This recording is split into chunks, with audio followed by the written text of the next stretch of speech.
बाढीको वितण्डाले गर्दा बाढीमा मिल्न गएको छ कतिपय घरहरू हामी देख्न सक्छौँ। यो बाढीको बिचमा एउटा घर तपाईँले देखिरहनु भएको छ। यता अरू घरहरू पनि लेदो बाढीले एकदम क्षति पुर्याएको छ र यता खोलाको जुन बहाव जुन किसिमको बढिरहेको छ हामी माथि पनि देख्न सक्छौँ। एकदम बहाव बढिरहेको छ। बरु ज्यान बाँचिएको छ अहिलेसम्म, त्यति नै ठुलो कुरा हो। अझै बाँच्योस् भनेर हिँड्यो हामी त।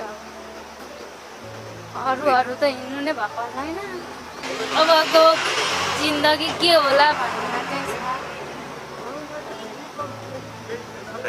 बाँच्यो भने त अब जसरी दुःख गरेर बालबच्चा पालिन्छ।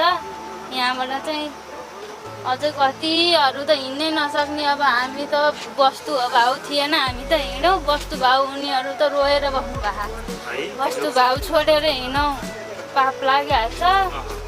आफू मात्र हिँडेर सबै हेरेर भन्नुभएको, कतिखेर आउँछ बगाउँछ भनेर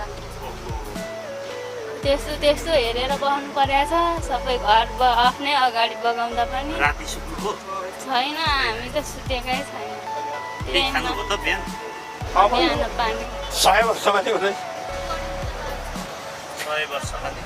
मेलम्ची बन्दैन। अब 100 वर्ष लाग्छ फेरि मेलम्ची हुन। के भन्नुहुन्छ यो बिचमा सरकारलाई?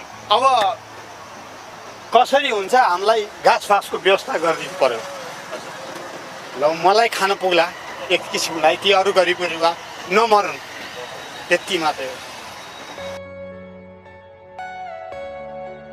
के विवाह तपाईँले नेपालमा पानी जात ल्याउँछु भन्नुभएको थियो।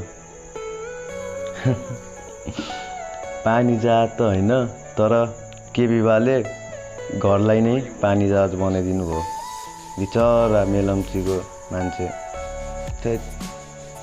God bless you.